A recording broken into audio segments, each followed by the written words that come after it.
안녕하세요. 성공취업 엑스파일 시청자 여러분. 취업 스피치 강사 안정영입니다.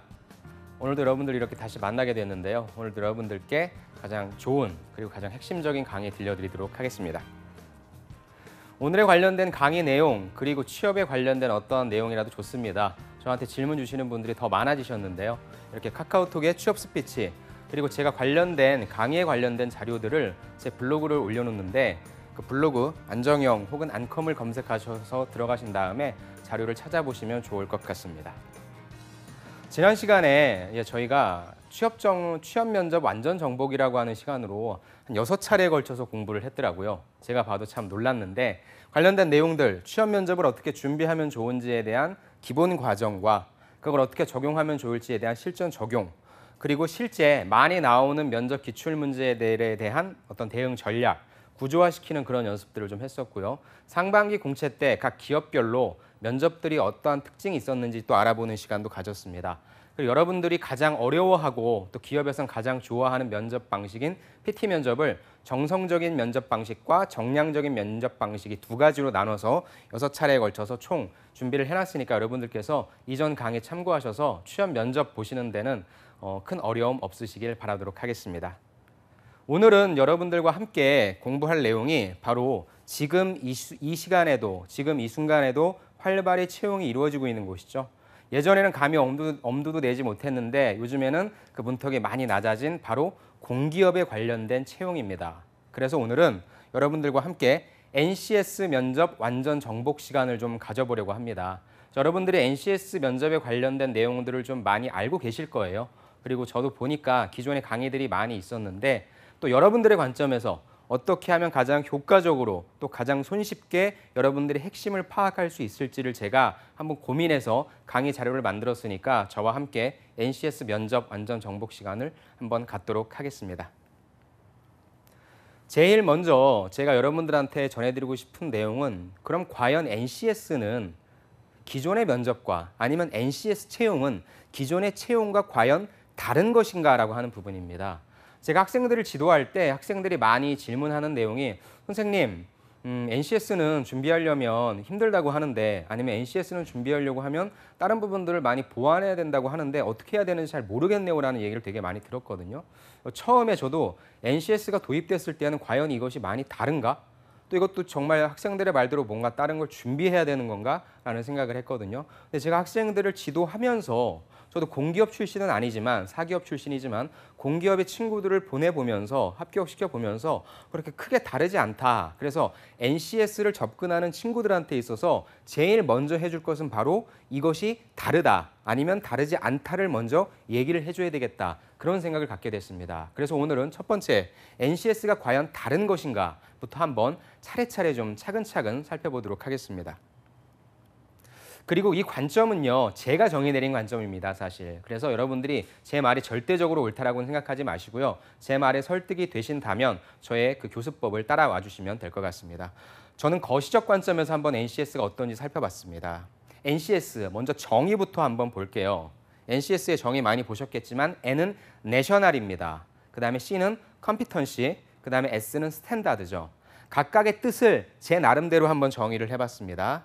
N, 내셔널입니다. 바로 국가가 라고 하는 소리죠. 국가가 정했다는 것입니다. 무엇을요? C, 컴피턴시.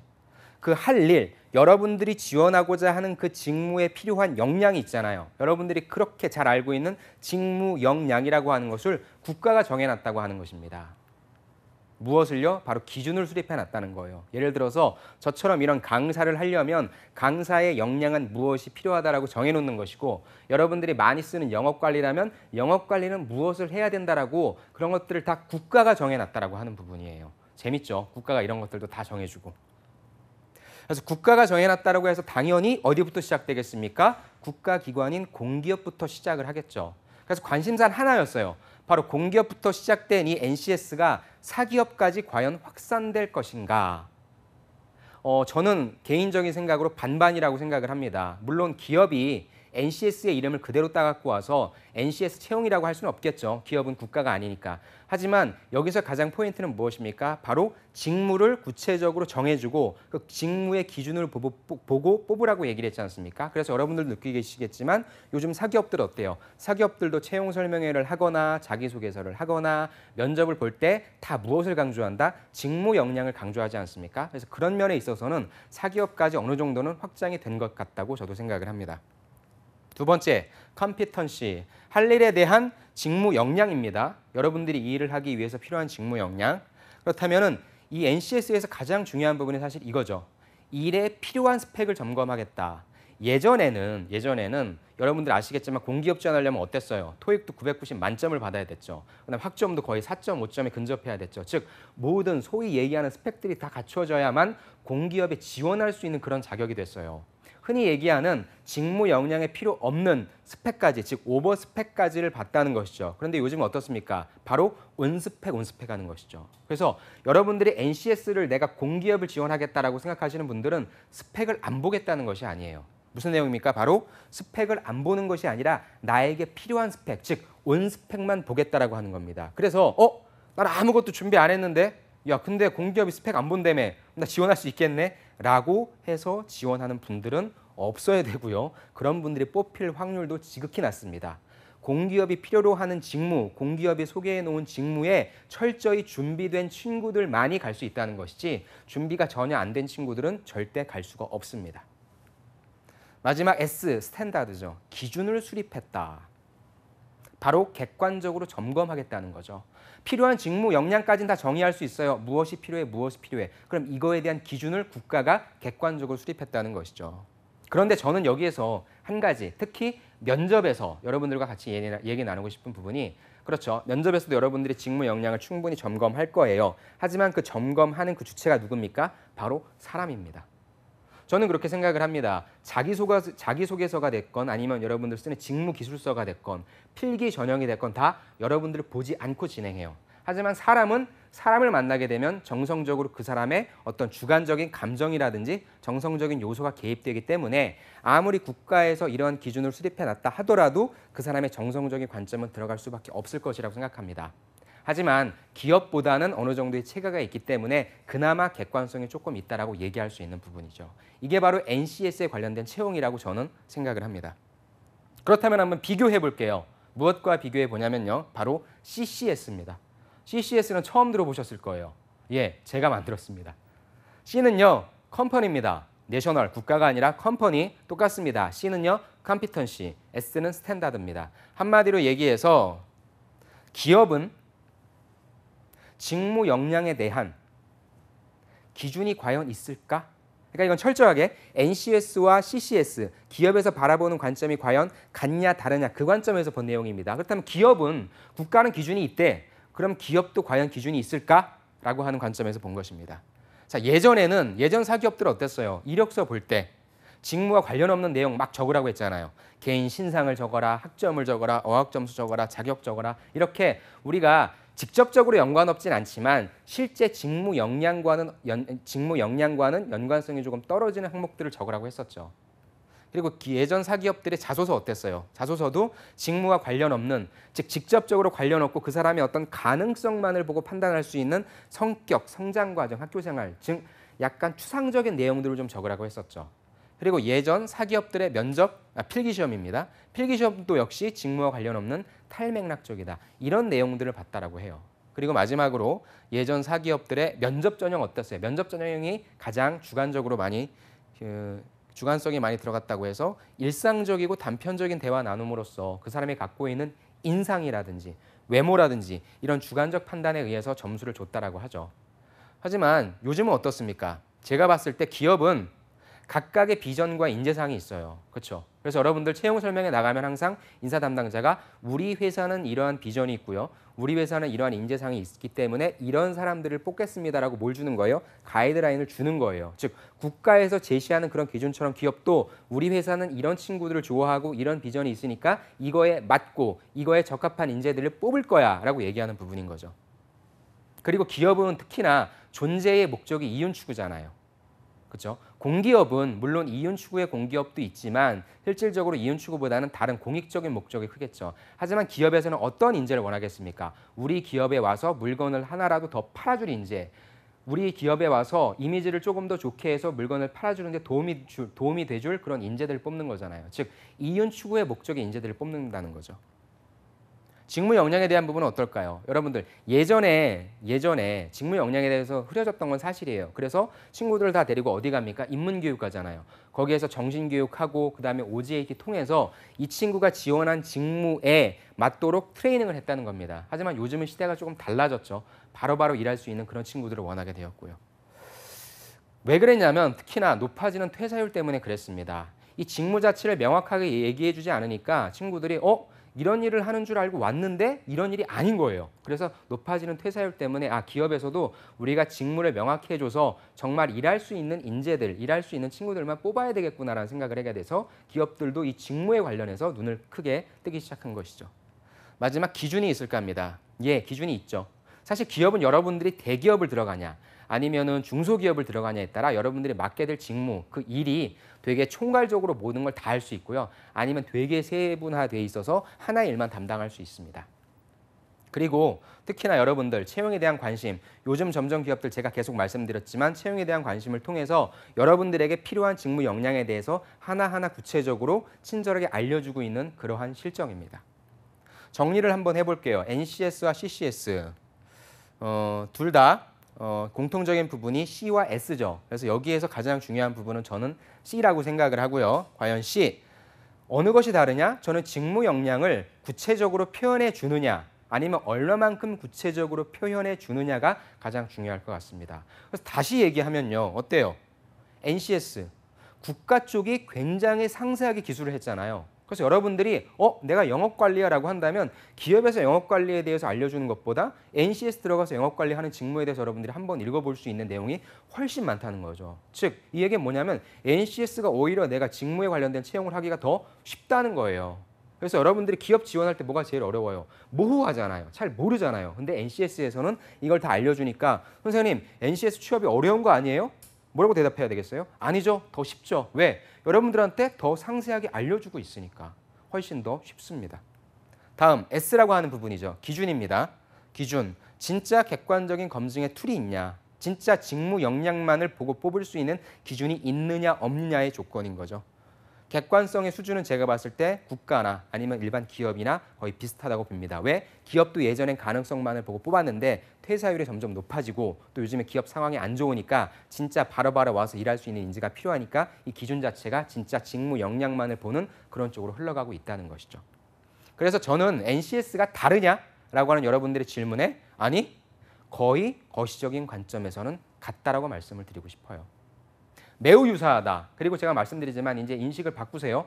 오히려 굉장히 디테일하니까 더욱더 쉬울 수 있습니다. 아셨죠? 그러면 다른 부분이 있긴 해요. 어떤 부분이 다르냐? 바로 필기고사 쪽만 좀 다릅니다. 사실 필기 전형은 제가 다루지 않는 분야라서 제가 디테일하게 말씀을 못 드리는데 여러분들이 기존에 사기업의 그 필기고사를 준비하시는 분들은 NCS는 추가적으로 조금 더 하셔야 될 겁니다. 그래서 사기업 인적성 어차피 여러분들 준비하시잖아요. 거기에 플러스 30분만 NCS 쪽 같이 준비하시면 될 것 같아요. 어차피 언어, 수리, 추리는 같이 공통적으로 합쳐지는 부분이니까 나머지 부분들 여러분들이 지원하는 회사에서 필요로 하는 직무 기초 역량 부분만 추가적으로 30분만 더 하시면 될 것 같고요. 특히나 NCS 면접은 여러분들의 지식과 경험을 되게 중요시 여기거든요. 근데 여러분들이 가장 많이 하는 얘기가 선생님, 저는 이런 경험이 없는데요. 경력이 없는데요. 그럼 저는 지원하지 못하는 건가요? 아니죠. 뭐가 있어요?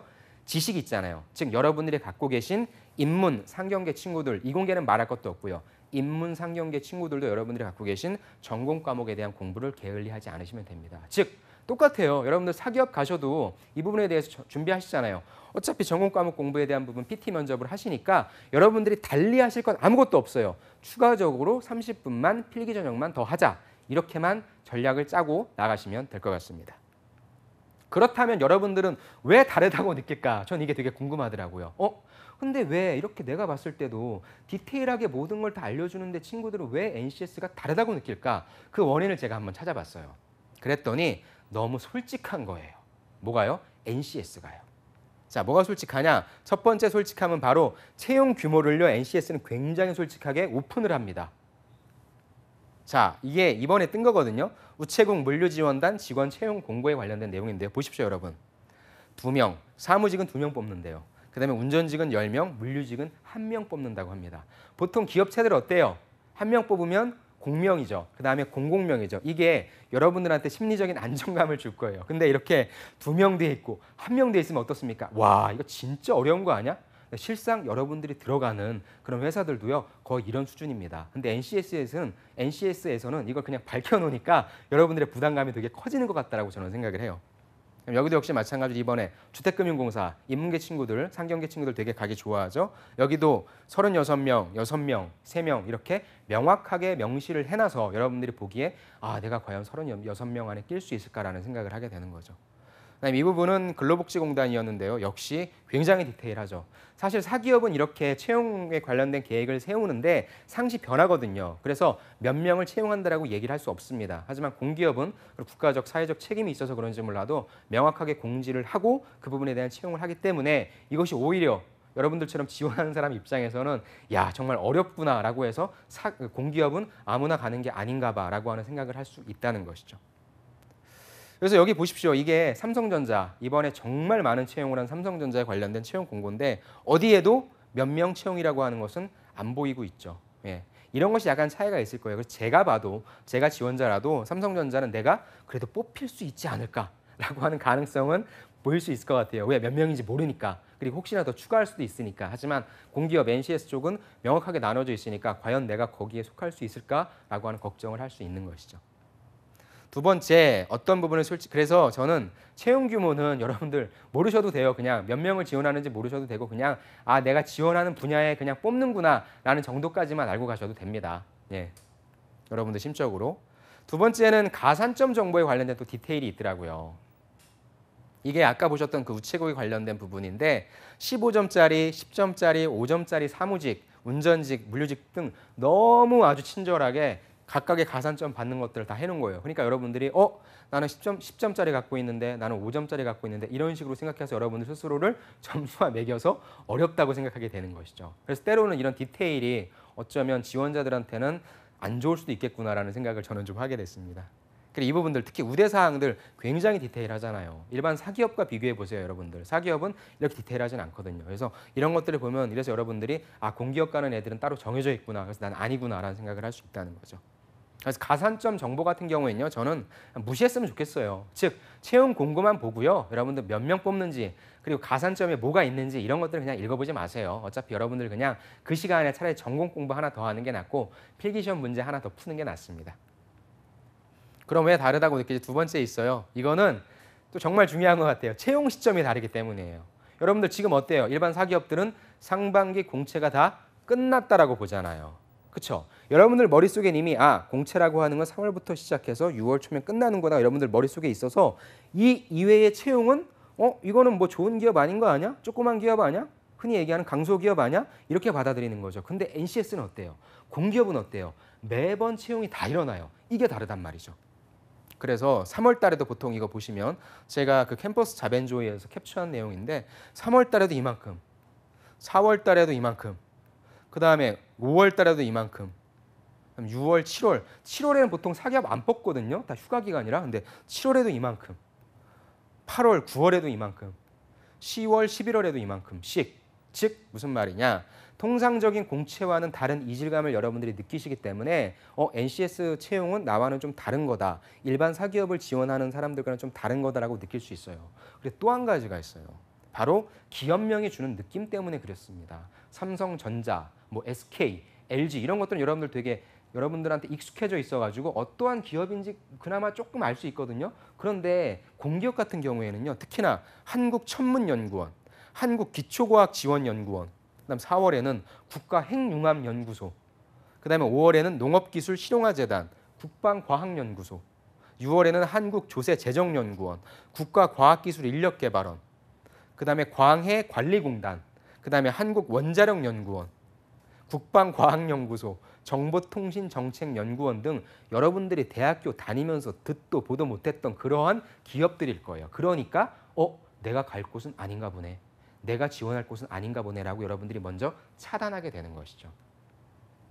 그래서 결국 여러분들은 채용 시점이 다 다르기 때문에 그리고 기업명이 주는 느낌이 다르기 때문에 여러분들은 NCS가 다르다고 공기업 채용이 다르다고 느끼는 것입니다.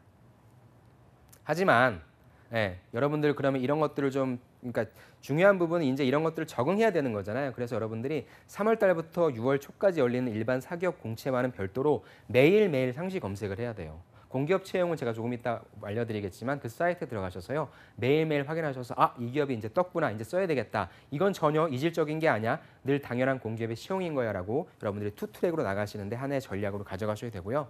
그다음에 특정한 그 이름이 어려운 그런 굉장히 전문적인 회사일 것 같은 경우도요. 다 행정직들, 여러분들 일반적인 경영지원직은 다 뽑습니다. 즉 특정 직무만 제외하고는 다 똑같으니까 제발 똑같다는 생각을 하고 NCS 채용 전형에 임하셨으면 좋겠습니다.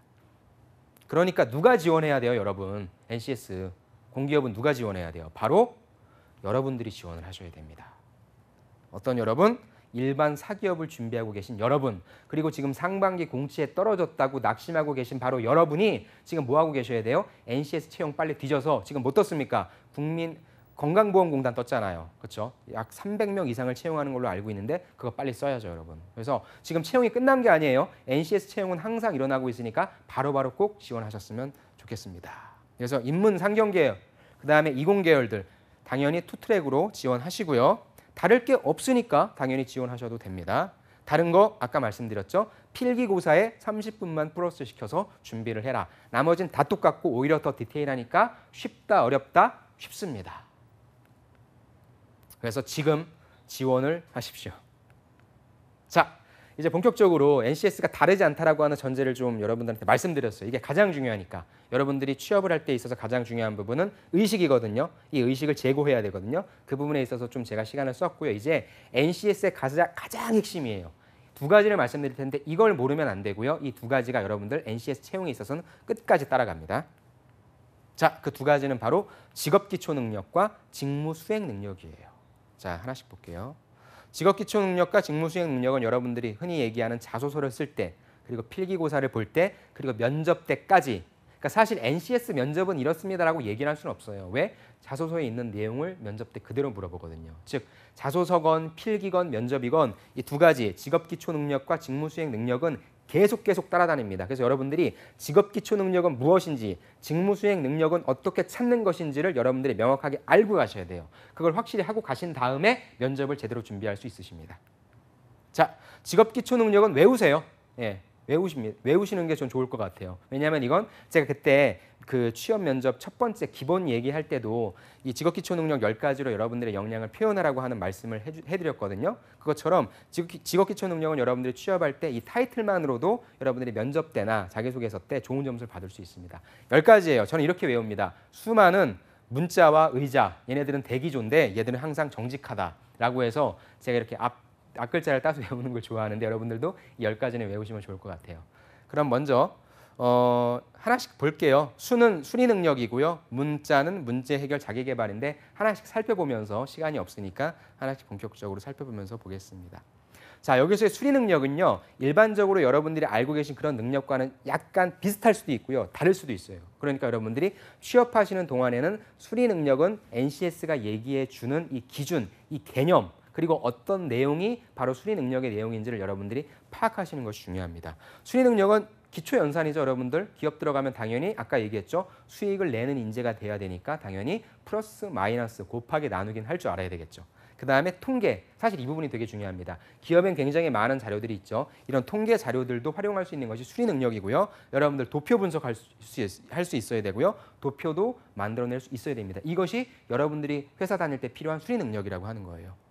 그래서 보다 구체적으로 뭐 사칙 연산, 평균, 분산 이런 거 나왔고요. 그다음에 특히나 중요한 부분이 도표 분석이에요. 이 정보를 내가 제대로 해석할 수 있는지 없는지. 특히나 이거는 우리 그 학교 다닐 때 사회탐구 영역 있었잖아요. 고등학교 때. 그거라고 생각하시면 될 것 같아요. 그럼 이런 수리 영역을 여러분들이 외우는 게 중요한 것이 아니라 이게 어떻게 문제화 되는지가 중요하겠죠. 이런 질문이에요. 자소서나 면접에서 문제 해결 과정에서 적절한 수학적 사고와 기법을 가지고 결과물을 창출한 경험은, 그러니까 여러분들이 이제 이러한 질문을 보면 아, 내가 이걸 어떻게 접근해야 되겠다, 수리 능력으로 접근을 해야 되겠다라고 하는 사고를 갖는 게 되게 중요합니다. 또 하나 예를 좀 볼게요. 정확한 분석력을 바탕으로 문제 상황을 효과적으로 해결했던 경험은 아, 분석력이니까 자료 해석이구나. 그래서 이건 나의 수리 능력으로 한번 풀어봐야 되겠다. 이런 식으로 여러분들이 그냥 얘기를 하는 것이 아니라 아, 전제적으로 나는 수리 능력을 먼저 얘기해 주자. 그다음에 문제 해결 능력을 얘기해 주자. 이런 식으로 단계적으로 나아가는 것이 중요합니다. 그래서 수리 능력을 여러분들이 앤서 파악하시고 여러분들 준비하시는 그런 경험들은 뭐 실적 관리라든지 재고 파악 및 관리라든지 통계 활용한 데이터 분석이라든지 이러한 여러분들이 학교 혹은 아르바이트에서 하셨던 그런 경험들을 가지고 소스를 만드시면 될 것 같습니다. 두 번째는 문제 해결 능력입니다. 수문. 두 번째 문제, 제일 중요한 것 같아요, 사실. 왜냐하면 여러분들은 기업에 다니면서 항상 산적한 문제들을 해결해야 되니까. 이 문제 해결 능력은 크게 두 가지입니다. 사고력과 문제 처리인데요. 사고력은 어떤 문제를 해결하기 위해서 비판적 사고, 그다음에 그걸 가지고 논리적으로 만들어내서 여러분들이 새로운 대안을 만들어내야 되죠. 그다음에 문제 처리죠. 문제를 인식해서 선택해서 적용해서 평가한다. 여러분들 제가 정량적 PT 면접 때 항상 얘기했었던 문제 처리하는, 문제의 어떤 대안을 제시하는 그것이 바로 무엇입니까? 문제 해결 능력인 거죠. 이것도 여러분들 예를 통해서 한번 좀 보세요. 굉장히 많이 받으셨죠? 본인이 경험을 한 것 중에 가장 어려웠던 일 있잖아요. 그다음에 그걸 극복했던 경험에 대해서 얘기해 주세요라고 하는 부분이죠. 즉, 너한테 어려웠던 문제를 너는 어떻게 해결했어? 너의 문제 해결 능력을 보고 싶다. 이 얘기입니다. 두 번째, 문제에 대해서 기존에 없었던 혹은 이전과 다른 방식으로 문제를 해결했던 경험 되게 많이 받으셨잖아요. 이제 여러분들이 가져야 될 시각은 뭐라고요? 아, 이거는 나의 문제 해결 능력을 묻는 그런 자소서 질문이구나. 그런 면접 질문이구나를 여러분들이 파악하시는 게 중요합니다. 이런 경우는 뭐 위기 넘기기 위해서 여러분들 창의력 발휘한 경험이라든지 아르바이트에서 여러분들 그 상황을 해결했던 경험, 그다음에 무조건적인 수용이 아닌 비판적 사고를 해본 경험이라든지 이런 경험들을 통해서 여러분들이 충분히 커버하실 수 있을 겁니다. 세 번째로 갈게요. 자기개발 능력이죠. 자기개발 능력. 자기개발 능력은 세 가지라고 합니다. 자아인식과 그다음에 자기관리 그리고 경력개발인데, 자아인식은 나에 대해 알아야 되잖아요. 내가 지금 무엇이 부족한지, 내가 인문계 친구인데 갑자기 회사에서 나에게 공학적 사고를 요하는 그런 문제를 줄 수도 있는 부분이고, 그다음에 나는 앞으로 어떻게 경력개발할 것인지, 즉 입사 후 포부가 무엇이에요? 라고 했을 때 아, 이건 나의 자기개발 능력을 묻는 그런 질문이구나라고 여러분들이 빨리 파악을 하셔야 됩니다. 관련된 질문입니다. 자기만의 차별화되는 능력을 갖추기 위해 무엇을 경험하셨습니까? 라고 하는 부분인 거죠. 두 번째, 스트레스 상황에서 당신은 당신을 어떻게 잘 컨트롤할 수 있어요? 라고 하는 자기 개발 능력을 묻는 그런 질문이 될 수 있겠죠.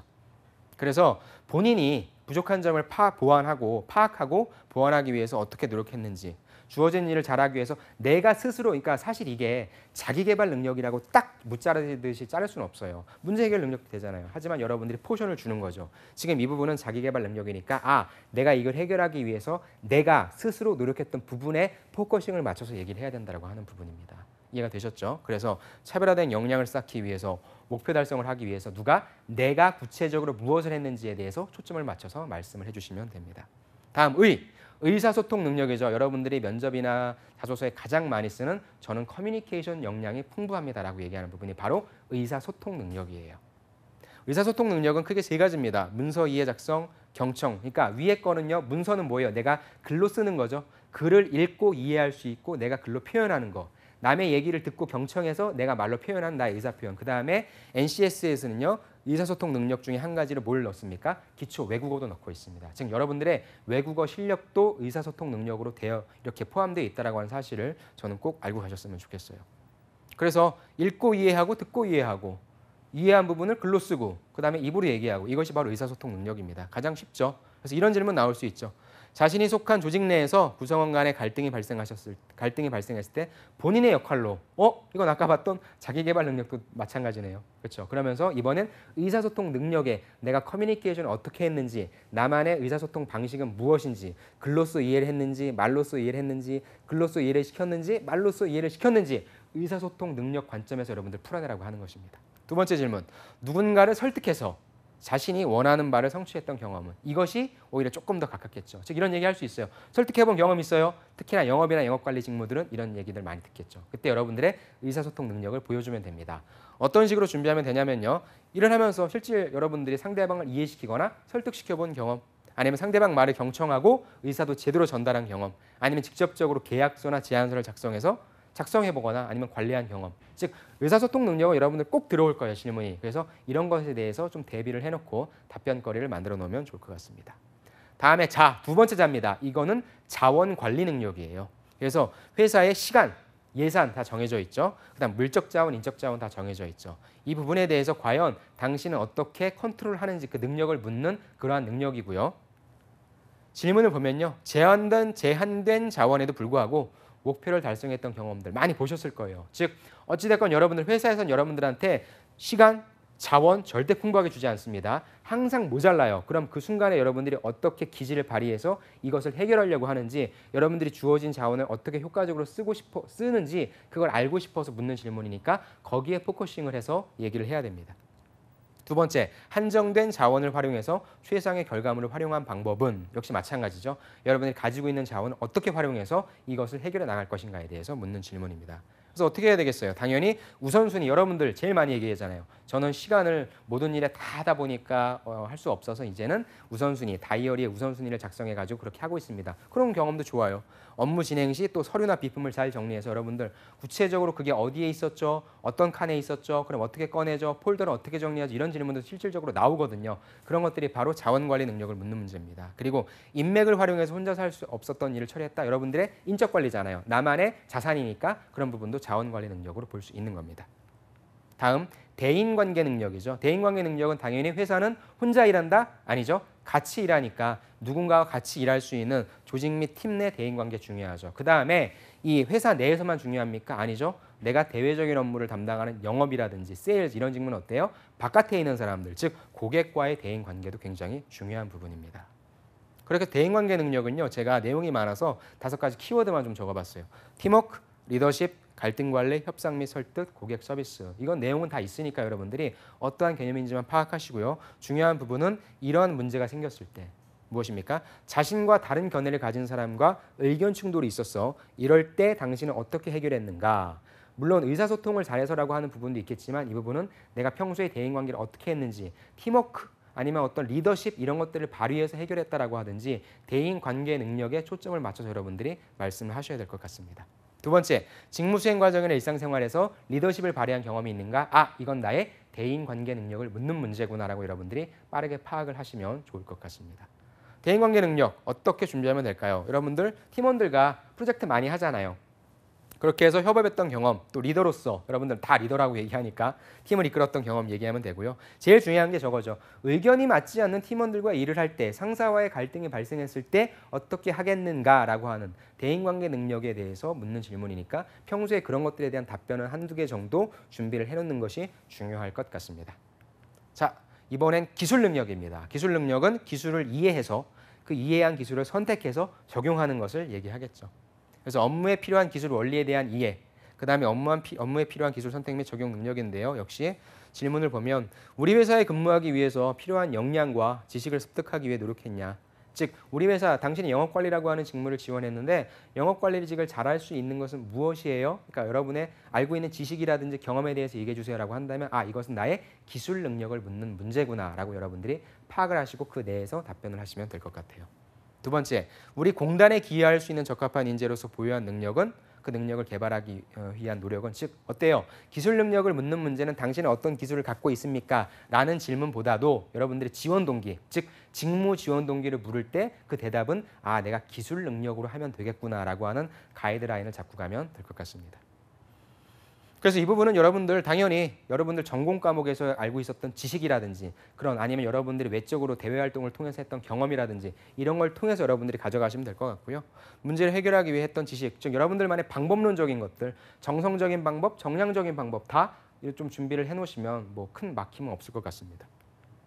자, 다음은 조직 이해 능력이죠. 그렇죠. 우리 회사에 대해서 알고 있는 대로 얘기를 해주세요라고 하는 그런 질문 같은 경우예요. 그래서 조직 체제, 경영, 업무 이해, 국제 감각에 관련된 부분이고요. 당연히 그 회사에 대한 구조를 알아야 되겠죠. 그리고 인재상이라고 하는 부분, 비전에 관련된 부분 그렇게 이해하시면 될 것 같고요. 국제 감각이라고 하는 부분도 있는데 실질적으로 국제적 동향이라든지 국제적 시각은 그 코트라라든지 실질적으로 어떤 무역 업무를 하지 않는 곳 이상 그곳이 아니면요 거의 물어보는 경우는 거의 없더라고요. 그래서 이 부분은 크게 신경을 안 쓰셔도 될 것 같습니다. 우리 회사에 입사 지원한 동기 및 입사 후 실천하고자 하는 바를 역량과 결부시켜. 그러니까 문제가 계속 반복된다는 걸 좀 느끼시죠. 대신에 답변을 왜냐하면 그 회사마다 직업기초 능력이 요구하는 직업기초 능력이 다르니까 비슷한 질문이라도 이 회사는 조직 이해 능력을 중요시 여긴다라고 하면 조직 이해 능력에 맞게 대답을 하시면 된다는 거예요. 즉 문제 해결 능력도 되는 거고요. 자원 관리 능력도 되는 거고요. 자기 개발 능력도 되는 건데 이 회사는 여기에선 조직 이해 능력이니까 내가 거기에 포커싱을 맞춰서 대답해야 되겠다. 전략적으로 대답을 하는 것이죠.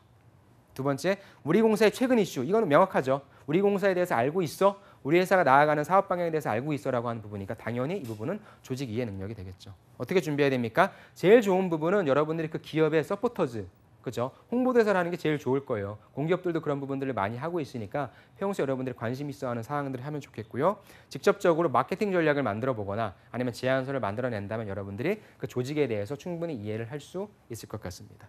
거의 다 왔습니다. 이번엔 정보 능력이에요. 비슷비슷하죠. 컴퓨터 활용하거나 정보 처리하는 능력인데 정보 수집해서 분석해서 조직해서 관리하는 거고요. 그런 것들을 관리에도 활용하는 겁니다. 자, 역시 질문 볼게요. 업무를 수행함에 있어서 정보를 수집하고 관리하는 자신만의 방법과 그 사례는 역시 정보 쪽에 포커싱을 좀 맞춰서 가자라는 부분이고요. 두 번째, 꼼꼼하게 자료를 정리해서 실수 없이 일을 처리했던 경험은 정보라고 하는 것이 워낙에 많으니까 이런 정보를 제대로 처리할 수 있는 본인만의 기술, 정보를 관리하는 역량은 무엇인지에 포커싱을 맞춰서 대답을 하면 좋을 것 같습니다. 어떻게 준비하면 될까요? 여러분들 사무 보조 업무, 그다음에 문서 작성한 경험들 정리해 놓으면 될 것 같고요. 보고서 작성 시 필요한 자료를 수집하고 분석한 경험들. 평소에 여러분들이 자료 만들거나 아니면 학교 과제하거나 아르바이트 할 때 만들어 놓은 그런 자료를 나는 어떻게 정리를 했다라고 얘기를 하면 될 것 같습니다. 다음에 마지막입니다. 직업 윤리. 가장 어떻게 보면 중요하다고 얘기할 수 있죠. 두 가지 윤리가 있어요. 근로윤리와 공동체 윤리입니다. 근로윤리는 여러분들이 일하면서 여러분들이 직원으로서 하나의 멤버로서 생각해야 될 윤리고요. 밑에 공동체 윤리는 여러분들이 정신적으로 지켜야 될 그러한 윤리라고 볼 수 있어요. 그래서 봉사정신, 책임정신, 준법성, 직장 예절 등 조금 더 거시적인 관점에서의 윤리라고 할 수 있습니다. 어떤 문제예요? 현실과 타협하거나 편법을 사용하지 않고 모대로 원칙대로 일을 처리했던 경험이 있어요. 혹시 손해봤는데도 했던 경험이 있어요? 이런 질문들 나오면 이건 직업 윤리를 묻는 문제구나. 그래서 당연히 이건 정답이 정해져 있겠죠. 이런 질문들은. 다음, 남들이 신경 쓰지 않는 부분까지. 즉, 이건 굳이 안 해도 되는데 모르잖아. 어차피 보이지도 않잖아. 하지만 그럼에도 불구하고 했던 경험이 있어요? 라고 하는 질문에도 역시 이건 직업 윤리에 대한 경험이구나. 라고 해서 여러분들이 파악을 하시면 됩니다. 어떻게 준비하면 될까요? 편법이나 요령이 아닌 주어진 일을 끝까지 수행한 경험. 그러니까 이건 좀 쉬워요. 도덕적으로 여러분들이 그러했지만 저는 끝까지 했습니다. 그래서 좋은 결과를 얻었습니다. 아니면 실패는 했지만 저는 직업 윤리의 어떤 도덕적인 그런 준법 정신에 대한 그런 것에 대한 중요성을 느꼈습니다라고 도덕적으로 대답을 하면 될 것 같습니다. 자, 이렇게 해서 여러분들 NCS의 핵심 직업 기초 능력 10가지 수 문자, 의자, 대기조, 정직하다라고 하는 10가지를 봤고요. 이거는 여러분들이 그 하나하나의 어떤 단어를 알기보다는 문제로서 아까 제가 계속 문제를 보여드린 이유가 그거예요. 내가 이 질문을 받거나 이거에 대한 답을 쓰라고 한다면 아니면 말로 하라고 한다면 이거는 무슨 능력이구나, 수리 능력이구나, 자기개발 능력이구나라고 빨리 여러분들 캐치를 하셔야 됩니다. 그게 되게 중요해요. 이 직업기초 능력은 계속 가져갑니다. NCS 그 채용을 진행하는 때까지는. 다음에 직무수행 능력이 있습니다. 직무수행 능력은요, 이렇게 직업기초 능력처럼 하나하나 얘기를 해줄 수가 없어요. 왜냐하면 너무나 광범위해서. 그래서 이 부분은 채용 공고로 여러분들이 반드시 확인을 해야 되고요. 제가 뒷부분에 하나하나씩 차례차례 말씀을 드리겠습니다. 그래서 저는 이 두 가지 말씀드렸잖아요. 직업기초 능력 10가지는 여러분들 무조건 암기를 하셔야 돼요. 무엇이 있다라고 하는 부분, 그 다음에 그것이 어떻게 문제화되었다라고 하는 부분까지 암기를 하셔야 되고요. 그 다음에 직무수행 능력을 여러분들이 이해를 하셔야 돼요. 실제 여러분들이 들어가서 하게 될 일이 바로 이 직무수행 능력에 아주 자세하게 기술되어 있거든요. 그러니까 이 부분은 여러분들이 외우시는 게 아니라 내가 이러한 일을 하는구나라고 여러분들 머릿속으로 그려지고 이해할 수 있게끔 만들어 놔야 됩니다. 자, 그러면 이제 세 번째, NCS 면접은 그렇다면 과연 다른 것일까? 간단하게만 보고 이번 시간을 좀 마치겠습니다. 자, NCS 면접의 특징은 첫 번째, 구조화 면접이라고 합니다. 일관성, 무슨 말입니까? NCS는요, 구체적인 질문 목록이 정해져 있다는 거예요. 그래서 지원자한테 동일한 질문을 할 수밖에 없다라고 하는 겁니다. 두 번째, NCS 면접은 구조화되어 있다. 흔히 얘기하죠. NCS 면접은 역량 구조화 면접이라서 그거 해봤어요? 해봤습니다 하면 끝나는 게 아니라 어디서 해봤어요? 왜 해봤어요? 무엇을 느꼈어요? 이런 식으로 하나하나 구체적으로 체계를 가지고 질문한다라고 하는 그러한 내용입니다. 다음에 표준화되어 있다. 계속 얘기하죠. 체계가 되어 있기 때문에 매트릭스가 되어 있겠죠. 그것에 따라서 채점하고 그것에 따라서 상대방을 비교한다라고 하는 이런 체계가 되어 있다. 다음 네 번째 신뢰성이죠. 그렇죠? 국가에서 하는 부분이기 때문에 이건 누구나 채점을 하건 이 부분은 명확하다. 누가 하건 신뢰할 수 있다라고 하는 진행 매뉴얼이 있고요. 그다음에 면접위원에 대한 철저한 교육을 하고 있다라고 얘기를 하고 있습니다. 그래서 NCS 면접은 구체적 질문 목록이 있다. 지원자별 동일 질문한다. 면접 진행 및 평가 체계가 있다. 평가 매트릭스 구성이 있다. 진행 매뉴얼이 있다라는 거거든요. 근데 여러분들 이거를 제가 아까 말씀드렸던 기업 CCS 면접으로 바꾸면 어떨까요? 어색한가요? 기업 구체적 질문 목록들 요즘에 다 정해져 있죠. 예. 두 번째 면접 진행 및 체계 다 있죠. 여기도 다 면접관들 교육받죠. 그다음에 여기도 어떤 식으로 평가해야 되는지 다 역량 구조화 면접 아니면은 인성 면접이건 실무 면접이건 다 그런 교육들을 받잖아요. 그리고 면접 진행 매뉴얼 다 있죠. 즉 제가 말씀드리고 싶은 건요. 역시 면접도 거의 같다는 거예요. 예전 같은 경우에는 NCS 면접이 처음 도입될 때는 그때 사기업의 면접은 조금 미약했을지 몰라도 점점 기업들도 아까 제가 말씀드린 것처럼 많은 사람들이 퇴사를 해버리고 그다음에 허수의 지원자가 너무나 많아지다 보니까 정말 일할 수 있는 인재 그리고 기업 경영 환경이 너무나 어려워지다 보니까 진짜 우리 회사에서 일할 수 있는 그런 인재를 찾기 위해서 점점 똑같아지고 있는 거예요. 그러니까 결국에 어떤 인재입니까? 정말 일할 수 있는 인재를 뽑겠다는 내용이잖아요. 그래서 점점 같아지고 있어서 저는 NCS 면접도 일반 NCS 면접도 일반 사기업 면접과 다르지 않고 똑같다. 그래서 여러분들이 역시 면접을 준비할 때도 다른 방식이 아니라 같은 방식을 준용해서 똑같이 준비해 나가면 되고 다만 무엇 조금 더 디테일하게만 설명을 해주면 된다라고 하는 사실을 말씀드리고요. 오늘 첫 번째 NCS 면접 그 시간은 이것으로 마치도록 하겠습니다.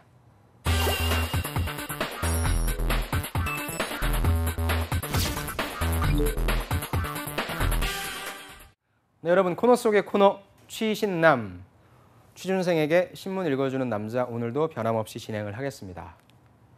자, 오늘 신문은요. 첫 번째 여러분들한테 말씀드리고 싶은 부분은 4차 산업혁명에 관련된 부분이고요. 그중에서도 로봇입니다. 로봇가 과연 우리 일상생활에 와서 어떻게 영향을 미칠까? 또 기업에는 어떤 영향을 미칠지에 대해서 한번 알아보도록 하겠습니다. IoT 시대엔 알아서 자동 주문된다. 여러분들 많이 들으셨죠? 즉 냉장고에 우유가 떨어졌다라거나 뭐 식재료가 떨어지면 자연스럽게 냉장고가 주문해 준다라고 하는 얘기 들으셨을 거예요. 그때에 홈봇에게 찍히면 끝이라고 하는 내용입니다. 홈봇? 집에서 키우는 로봇인가 봐요. 요즘에 애플에도 최근에 나왔잖아요. 그 가정용, 그 음성 인식 이런 것들이 점점 진화해서 이제 로봇가 돼서 각 가정마다 로봇을 갖게 되는데 이 홈봇한테 찍히면 일반 유명한 기업들도 유명한 브랜드도 끝난다라고 하는 그런 내용인데 어떤 내용인지 한번 살펴보시죠. 자, MK뉴스입니다. 매일경제에서 제가 발췌를 했어요. 2017년 4월 26일자 기사인데요. 맥킨지 스마트홈 보고서에 관련된 내용인데 홈보트가 인공지능과 빅데이터로 무장돼 있잖아요. 그래서 모든 온라인 정보를 이 친구가 다 분석을 해서 우리에게 영향을 미친다라고 하는 내용입니다. 자, 가정용 로봇 홈봇이 점점 인간을 대신해서 쇼핑을 해나갈 것입니다. 이런 시대에는 엄청난 무형의 영향력을 갖고 있는 브랜드도 무엇? 한순간에 몰락할 수 있습니다. 즉 여러분들이 지금 취준생의 입장이니까 여러분들이 기업 담당자라고 한다면 이 기사를 유심히 보셔야 될 거예요. 왜 우리한테 영향을 미치는 거지? 자, 인공지능과 빅데이터로 무장한 홈봇이 어떤 소비? 합리적 소비만을 하게 된다면 세상이 어떻게 바뀔까라고 하는 물음으로 출발을 하는 거거든요. 자, 여러분들 지금도 각종 인터넷 게시판 등에는 특정 상품, 서비스에 대한 후기가 넘쳐난다. 그리고 여러분들은 구매하실 때 어때요? 그런 후기나 서비스에 관련된 리뷰를 보고 판단을 하시죠. 하지만 나쁜 평가가 있다고 해서 해당 상품과 서비스에 대한 소비가 모두 중단되는 것이 아니죠. 좋은 평가가 있는 게 아니잖아요. 나쁜 평가도 분명히 있잖아요. 그런데 왜? 정량적인 요소뿐만 아니라 정성적인 요소에 의해서도 사람들이 물건을 사기 때문이야. 이런 소비가 이루어지는 또 다른 이유는 바로 또 무엇이에요? 나쁜 리뷰를 여러분들이 알아차릴 수가 없는 거잖아요. 즉 일반 소비자들이 좋은 리뷰를 보고 샀는데 그 뒤에 숨겨져 있는 나쁜 리뷰를 못 볼 수 있잖아요. 그것 때문에 합리적 소비를 못한다는 것이죠.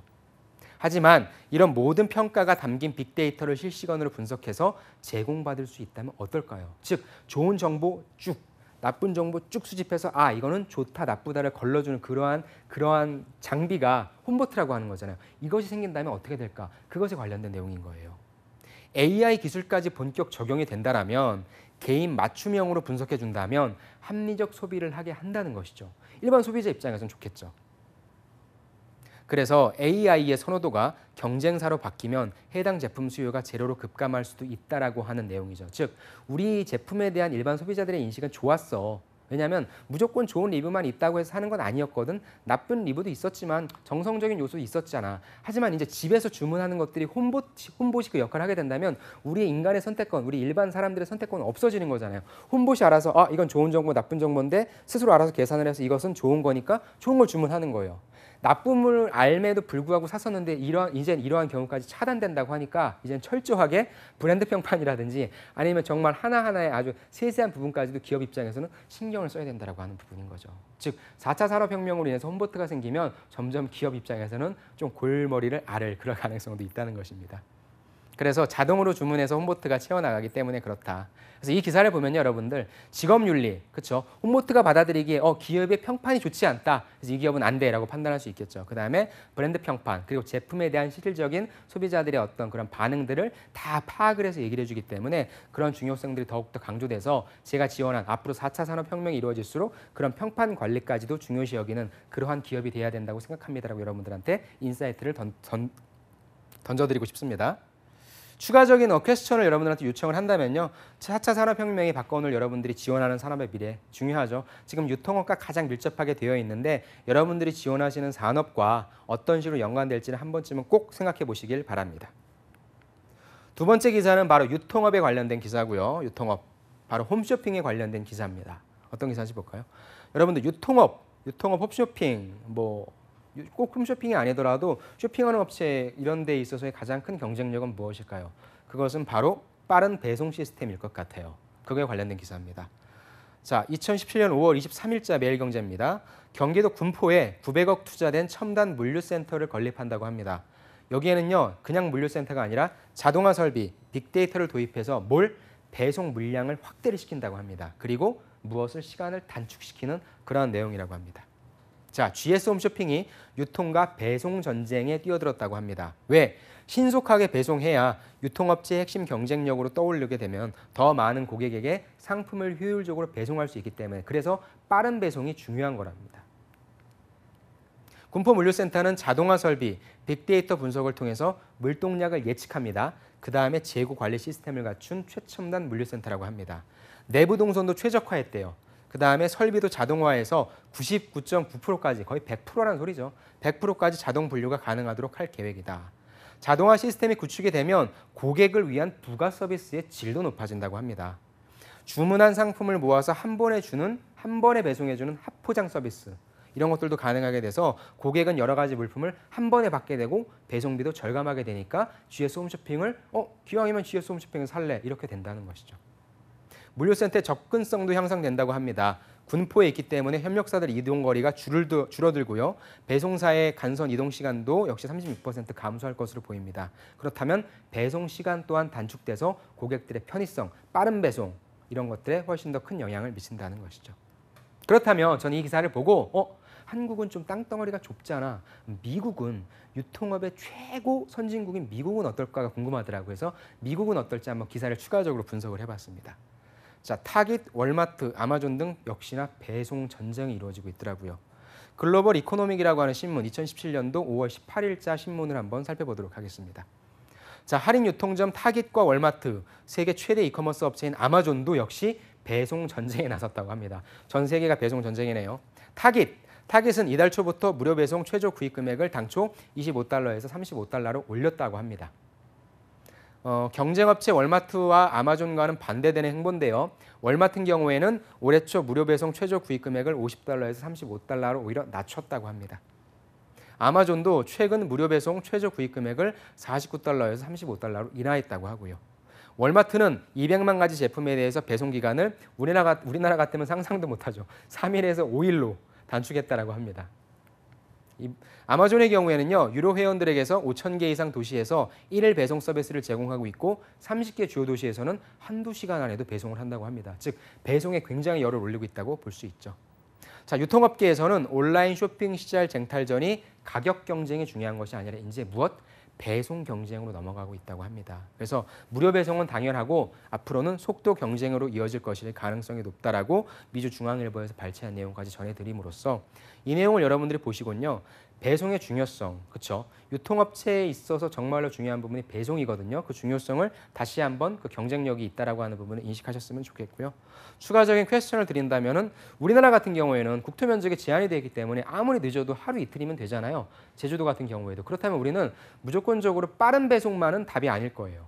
그다음 추가적으로 어떠한 배송을 해야 고객들이 만족할 수 있을지 여러분들이 만약에 유통업을 지원하시는 분들이라면 그 부분까지도 한번 고민을 하셨으면 좋겠습니다. 자, 세 번째 기사입니다. 식품업에 관련된 기사고요. 마케팅에 관련된 기사입니다. 어떤 기사인지 한번 볼까요?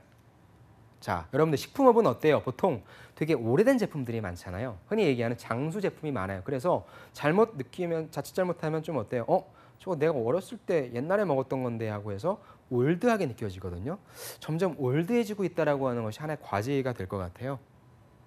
그 올드한 제품들을 해결할 수 있는 것이 바로 체험 마케팅으로 해결한다고 합니다. 무슨 내용인지 보실게요.